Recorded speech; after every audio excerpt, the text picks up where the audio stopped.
Hey folks, welcome back to the Contrarians. This is another episode of our worst album edition, and you're going to see right off the bat this is a little bit different because we actually have a very special guest today, and my guest today is Tim from Tim's Vinyl Confessions, which is another YouTube show that talks about all kinds of music stuff. So that's really cool that Tim's joining us today. So basically on these episodes, they're a little bit different than our regular series because what we do in these episodes is we tend to agree rather than debate what the worst album is, and it's a little, Tim mentioned this before we started filming, it's a little contrarian in a way because it's not like our regular episodes, right? So today we're going to be talking about Queensryche, and I'm going to throw it over to Tim to introduce the band and give us why he's picking this album as the worst Queensryche album. So take it away, Tim. Thank you, Marco. Thanks for having me on the show. This is really cool. Big fan of the show, and just out of the top of my head, I think a good album to be in contention for the worst album edition from Queensryche is this one right here. Marco's got it in the background anyway, but this is Dedicated to Chaos from 2011. And this was the final album that the band Queensryche put out before the split with Jeff Tate and the rest of the band. And obviously, if we're not fans of the artist on here, there's not going to be a video. So we're both fans of Queensryche.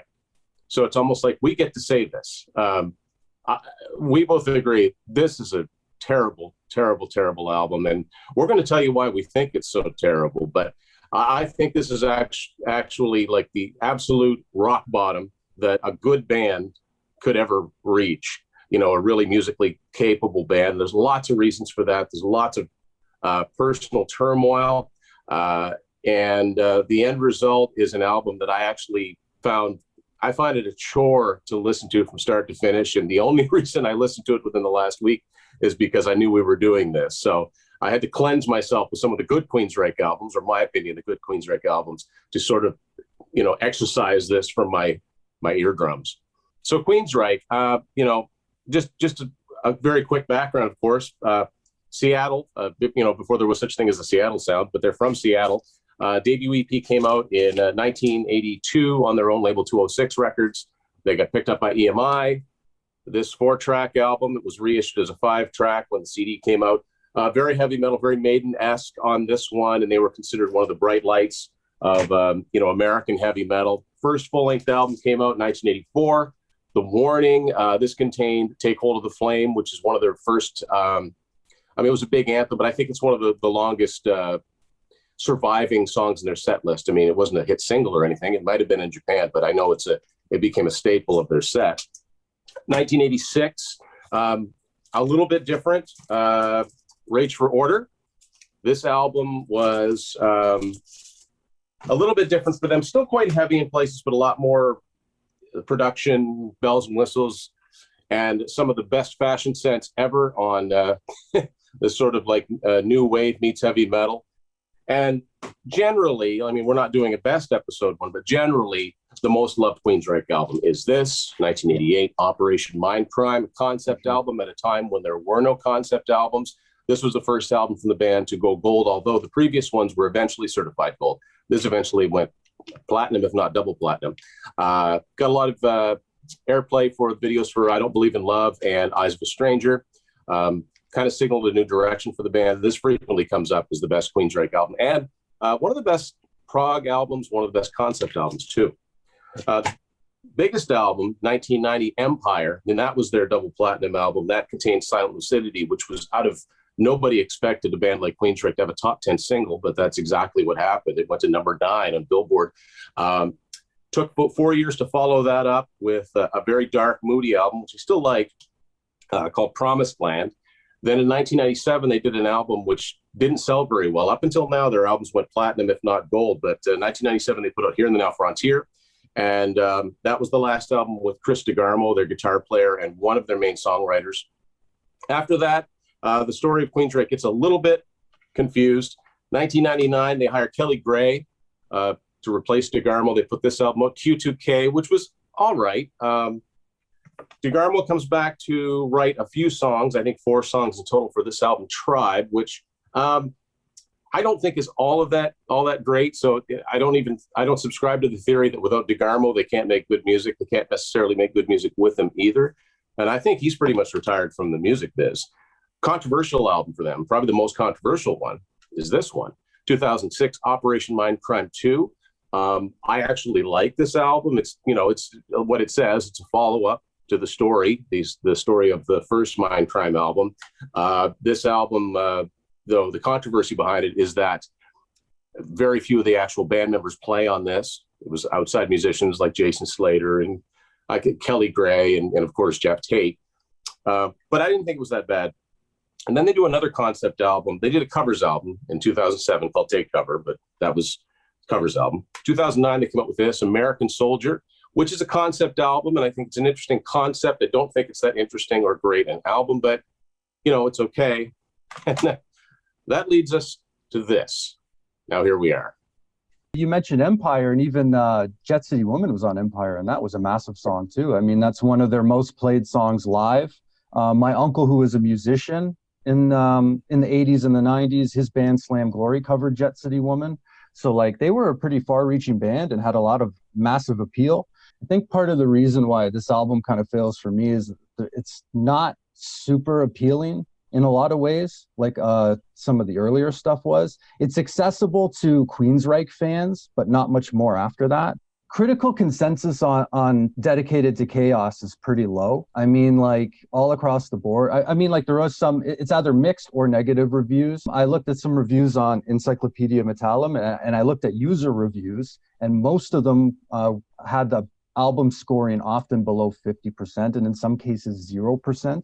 And these are people that these are user reviews, so these aren't critics. Like sometimes we get criticized because who cares about critics' reviews, right? Well, these are like Queensryche fans reviewing this album as 0%. Here's a couple of highlights of quotes that I found. One user review stated, Queensryche seemed to want to sound more like a mixture of U2 and Three Doors Down, but they don't even get near that level. Queensryche should now hold the distinction for somehow making a 16-song album, so they're talking about the extended release, in which not a single track is good or decent or even passably mediocre. This has all the creativity quality of a 13-year-old's garage mallcore band, except that it sounds like mainstream garbage. This is not an album you want to hear, look at, or even think about. Avoid, because if you even so much as read the track listing on the back of the CD, it'll have taken more out of your life than you can ever get back. The lyrics look like a mishmash of half-baked ideas that weren't given the time to be even remotely coherent. Jeff Tate rambles through them, sounding uninspired and bored, and in turn boring the listener. I used to hold this band in such high regard. One thing's for sure, I am done making excuses for Queensryche. So those are some of the user reviews about this album. I kind of agree with some of that. I mean, like there were things on here that weren't super offensive to me. There was a couple of songs I didn't mind, like the song Higher has some interesting things going on to it. It's kind of groovy. That was one of the songs I kind of didn't mind. At the Edge, I know is a song that you don't mind, but an interesting comment I saw about that song was that just when I thought the song was going to be good, Tate comes in with the damn saxophone. So that kind of made me smile, that comment. He loves that saxophone. That's something I agree with here, in that on songs like Broken, I feel like I'm almost kind of digging the song. It almost even sounds like a song written about the band breaking up in a way. But then the saxophone comes in and it kind of takes me out of it. I almost kind of laugh. It's almost like it makes me laugh in a really inappropriate way when I'm listening to some of the songs that have like a heavy type of theme to them. And then here comes this weird saxophone thing bouncing in that kind of makes me go like, well, what the hell's going on here, right? Hard Times is mellow. That's okay. And I think the lyrics, somebody commented about the lyrics, and that's where I have more of a problem with the album, in that it offends me in a way that just makes me kind of feel like it's not very clever or intelligent on the song. And this is probably not very contrarian, but Hotspot Junkie. Like, I mean, you look at the lyrics on there and they're talking about stuff about like internet addiction, but it's so surface. And like, I want to compare it to The Needle Lies from, I think that's from Operation Mindcrime, right? It's like here they're talking about like some real heavy subject matter. And when you read the lyrics about that, like it's talking about like crawling through the alleyways, scraping away the track marks. Like, that's some heavy stuff. And even though that's not a new theme, they're not breaking new ground with that. Even like Black Sabbath did Hand of Doom back in the 70s on Paranoid, even, right? Their most popular album. They're not breaking new ground, but there's so much more merit in that than with an album where they're talking about, or a song where they're talking about like YouTube. You know what I mean? Like there's the line about people are watching news on YouTube now, and it's like, so what? I watch news on YouTube. Like, I don't have cable. You know what I mean? Like, yeah, sorry, it's so like you said, the Needle Lies is a certain, it's poetic and it's dramatic, whereas this is just, yeah, I had a note written down about this one. It's incredibly dated sounding. It's essentially about finding a good spot for your Wi-Fi to come in. Like, yeah, I'm not saying there isn't a way to do that and make it sound whatever. And I wrote down, like, even one of my favorite bands is guilty of that, Rush, when they did a song called Virtuality in 1996 on Test for Echoes, like, net boy, net girl, send your heartbeat around the world. Like, it's very cheesy lyrically. And I understand that, if you're a creative unit, a creative songwriter, or think you are, you want to try to stay relevant with the times, but you can't make something that's so zeroed in on a particular time. And that this one is, and the other one that I think is really guilty of that is Retail Therapy. Yeah, there you go. There's the other one. Just to go back to Hotspot Junkie just for a second.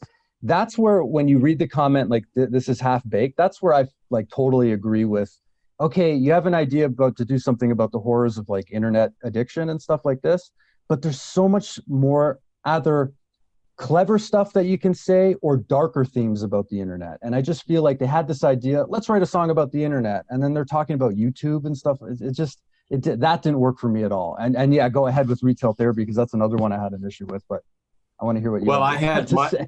My note on that was, there's another whole lyrical tack that Jeff Tate tackles here, who I happen to think is a pretty good lyricist most of the time, and he delivers the lyrics in a way that you usually, when he's on his game, you believe him, and because he delivers it well. Retail Therapy, I just put the lyrics are a bit lame, like Hotspot Junkie, because it's very, like you said, it's very surface. They're not talking about, on a song like Retail Therapy, you could talk about someone getting their house foreclosed on because they can't pay their bills because they're spending all their money. And, you could really take it into a dark place. And I really think that years past, that's exactly what they would have done. It would have been something more poetic, like Empire. The song Empire talks about, the crack issue and, how these kids could make so much money so quickly. Why would they bother getting an actual job? But they don't say, well, rather than get an actual job, let's sell crack. They don't come right out and say it. There's more metaphor at work here, where these are just very plain speak, and that is very un-Queensryche in my opinion. Yeah. And even with, like, Jeff Tate's a great vocalist, and I don't think he's lost his voice, but I feel like his vocals range seems to be like handicapped a little bit here, where I don't know, there's something about the energy of his voice. And I've actually seen more recent live footage where he's singing very well. So it's not like he couldn't sing here. And I know that he was out of the band. I think the next year he was gone, right? Yeah, it was ugly. Yeah, the production here, I have some issues with the production. Like, it's not terrible, but I just feel like maybe he wasn't performing as probably the best he could have at the time, and as good as he's performed later, with his solo career and with shows that he does nowadays, right? Like, even as recent as 2020, like, I saw footage where he was singing very well. In terms of live performances, this is one of the lowest, statistically, one of the lowest represented songs in their catalog for live. But at the same time, this was the last album with Jeff, and he was gone the next year. So I think it was rated the third lowest as albums that were played live in their statistics on Setlist FM. So it wasn't represented live very well. It was, typically with like rankings and stuff like this, like Sea of Tranquility ranked it last, rankings list of Queensryche albums. It was ranked last. Sea of Tranquility said basically that it was unlistenable and that there was nothing memorable on it, even after trying to like it. Because I know Pete was a big fan of Queensryche, so he tried to like the album and he couldn't find anything redeeming about it. Rate Your Music had it last place, rated it 2 out of 10, and had a funny quote that said, because they list the ranking of the album and standout songs, and for standout songs they put none in big letters. Wow. So yeah, basically critics didn't like this, fans didn't like it, although I did read some favorable reviews coming from fans. There were a couple of user reviews on Encyclopedia Metallum that rated it very highly. I do want to mention that. One person basically said that, the album oftentimes gets dragged down slightly at times, but nonetheless, it represents a significant progression for the band and with interesting musical tendencies. And I saw quite a few people commenting too that they grew up with this band and they felt like they're progressing with the band and they find things in this album that they identify with a lot. I didn't. I kind of agreed with Sea of Tranquility and with some of your points. I'm not very favorable on the songs. A couple of songs I did like, I kind of thought I was thrown off by odd uses of saxophone and stuff like this. Yeah. And I wasn't super offended other than those couple of things that we had already talked about with Retail Therapy and Hotspot Junkie, but it's not much to go with here. It's not, I don't know, not great at all. Well, yeah, it's like, I don't know. And the thing is, and I should mention, when I said that was rock bottom, both sides, I think, came back in a big way. Because, I mean, most people now know the story of, by now, Jeff Tate's wife was managing the band. So it started to turn into a little bit of a Spinal Tap situation where, none of the other band members were really getting the say. And in some cases, they weren't even playing on the album. And I wonder how much of that factors into this album, because I made a note that going by the bonus version, of the 16 tracks, only 5 of them have any co-writes from either Eddie Jackson or Scott Rockenfield. Michael Wilton has absolutely zip for co-writes on it. And the replacement guitar player, Parker Lundgren, who, to further make it awkward, was married to Jeff Tate's daughter, Miranda, but then they divorced while he was still in the band. Now, that's got to make for some awkward band meetings. But anyway, he doesn't factor on it at all. And he's actually quoted as saying when the album came out, there were songs on it that he had never heard before. So what does that tell you? Yeah. So, so what happened is Jeff Tate split. He spit on Scott Rockenfield at some festival. It got really, really ugly. They split. The rest of the band had already formed a band called Rising West with singer Todd Latore, who used to be with the band Crimson Glory. He wasn't their original singer, but and they started playing old Queensryche, meaning from the EP through Promised Land, and getting really, really big reviews. So in 2013, the funniest thing happened is that you had 2 completely different albums come out by Queensryche. And here's where it gets interesting, because so the first one, Jeff Tate was the first in. That's very dark. I held it up because I was so tickled they actually put this out on cassette. This is called Frequency Unknown, or FU as it's sometimes known. Like, look at the rings there. This cool. Isn't so much Queensryche as a Jeff Tate solo project. He's got a million musicians on here. He's got Paul Bostaph, he's got Dave Meniketti, Brad Gillis, Rudy Sarzo. But I think this is a really good album. It's a good collection of songs. I think it's decent. But I really like this album, the self-titled one, the first one they did with Todd Latore. I think this is a fantastic album. They followed that up with another good one, Condition Human. And my favorite album to come out in 2019 was The Verdict. I think I listen to this album still all the time. And Jeff Tate, for his part, he did 3 albums under the banner Operation Mindcrime after he lost the rights to use the Queensryche name.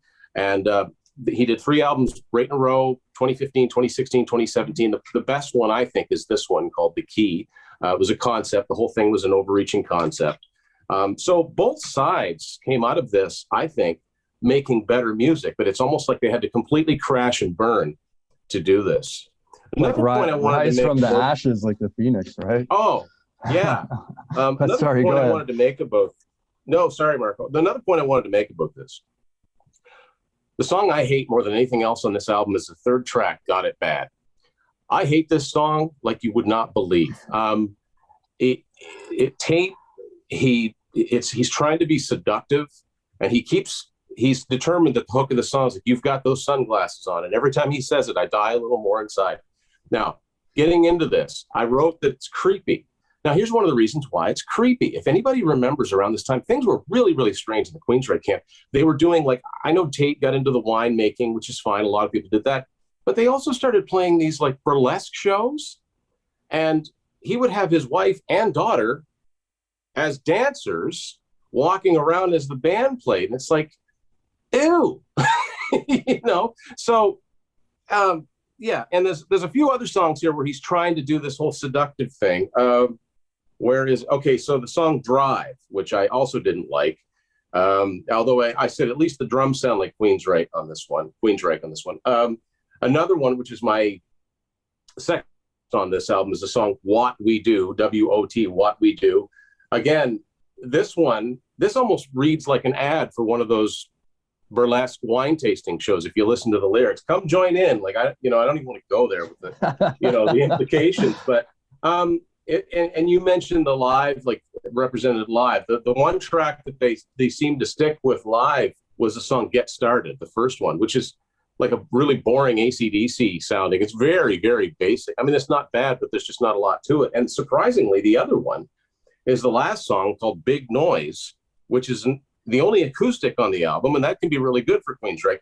But I wrote down actually one of the lyrics of the song goes, "Everything you say is such a bore." And I got to tell you, I couldn't agree more with Jeff there. It's slow and boring, and they actually did that song live of all the songs they could have done.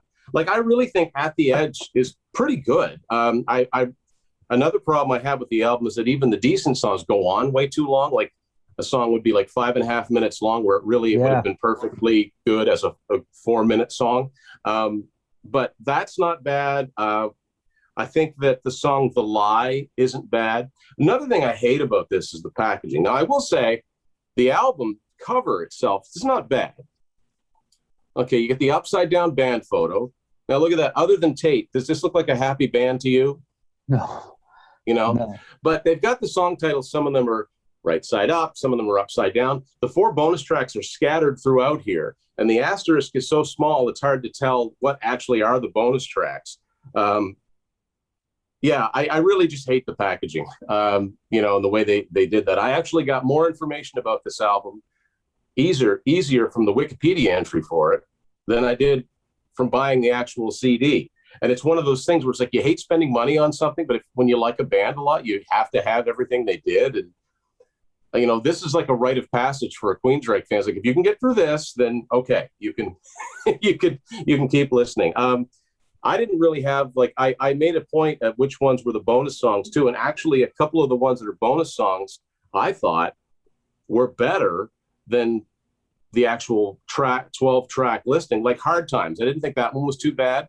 But yeah, Tate started bringing out the saxophone way back on Promised Land. I believe it was on the title song, which is a long song anyway, so you're expecting it to be a little bit different. But you're right, it does take you right out of the song. I mean, he might as well have a kazoo solo.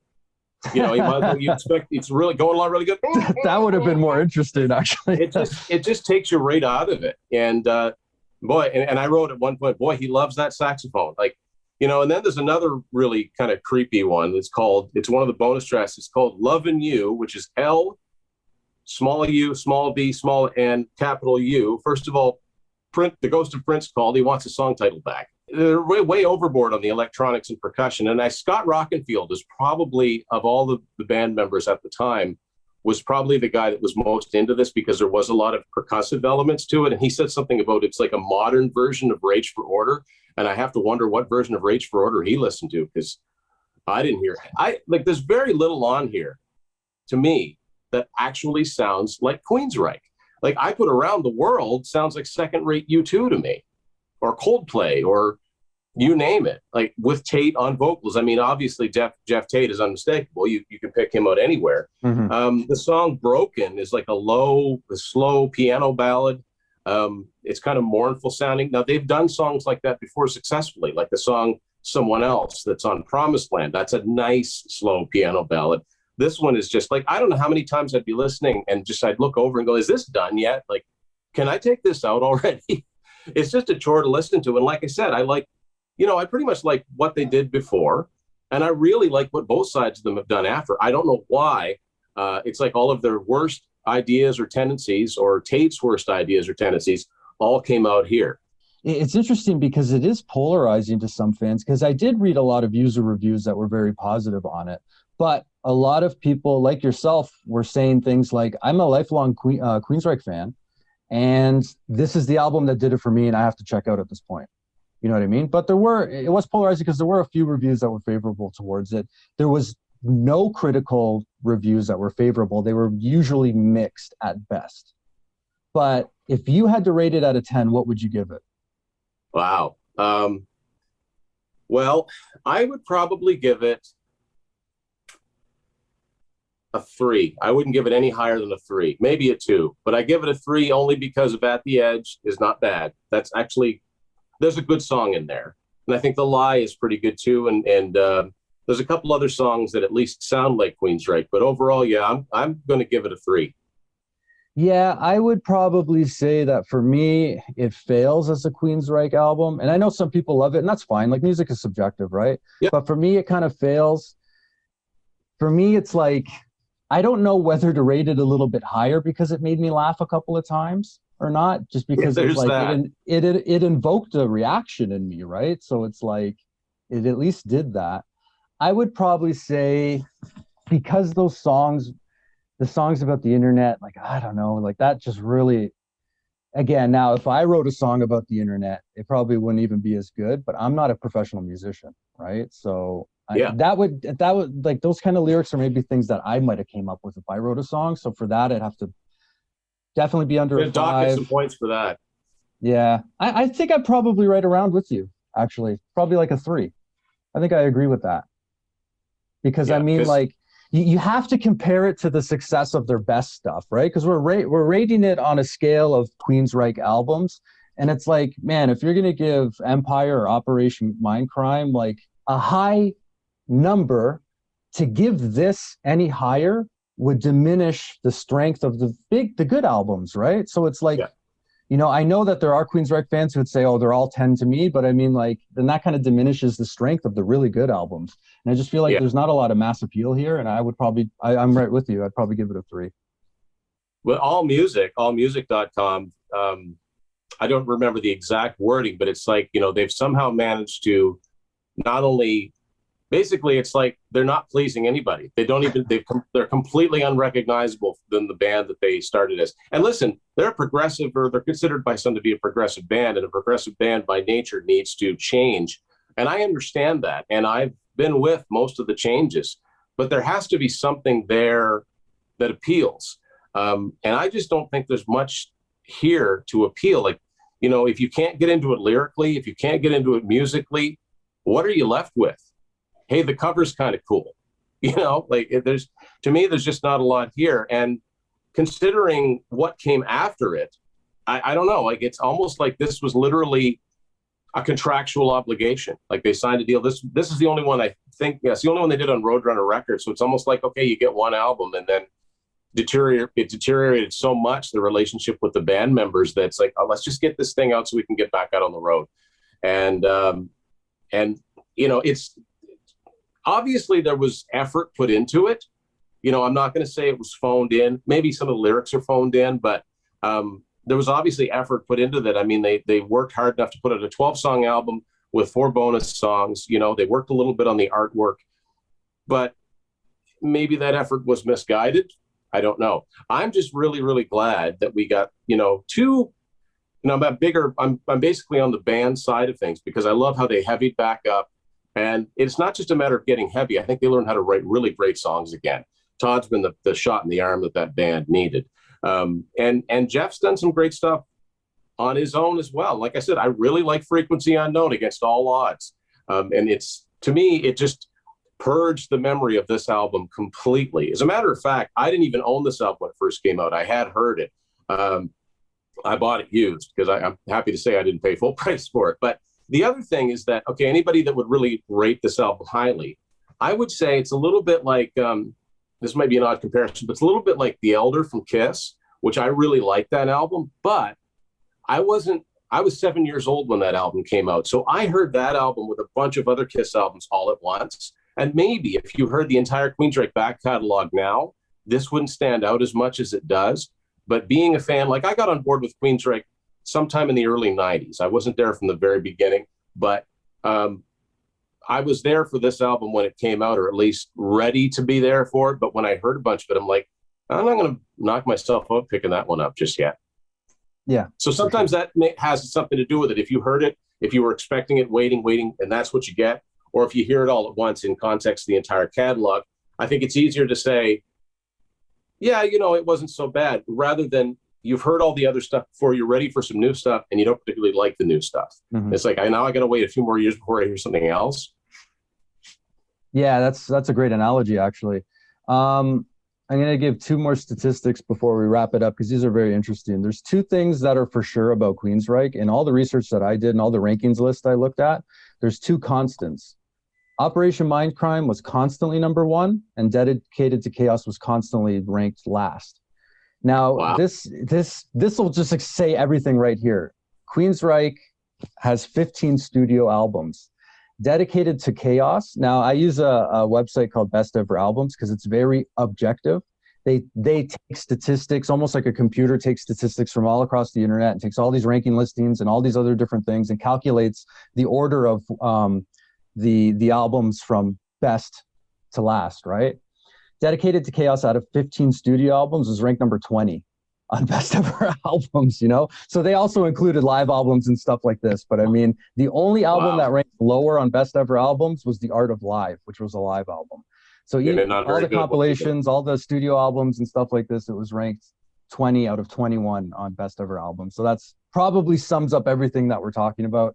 So there's no need for us to give an average score, because we both agreed that it's probably a 3 out of 10. Tell us if you really like this album, tell us why. Like, jump in the comments. Yeah. Give us your points about what you think was wrong about what we said, or what you enjoy about the album. Music is subjective.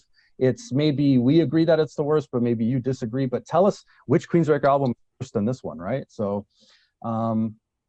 that's about it for now. I want to throw it over to Tim. Do you want to promote anything you're doing, or do you have any episodes coming up that you want to talk about? Yeah, thank you.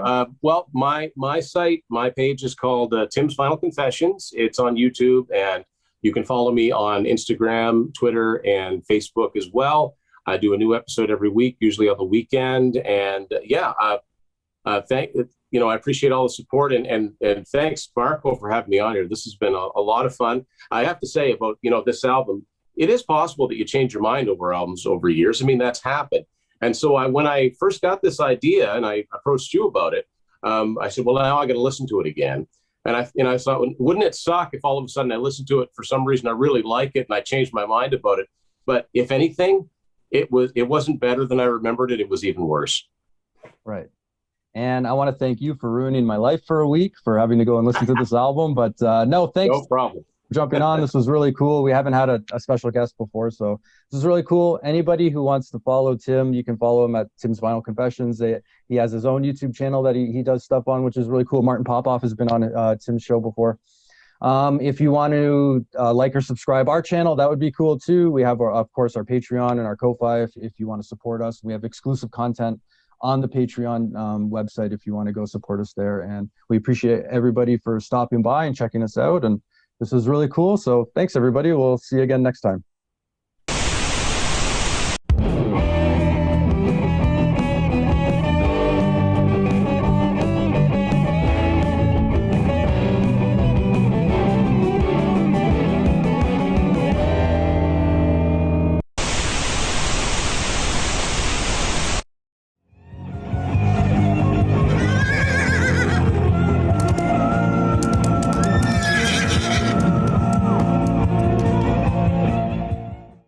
That's it, dude.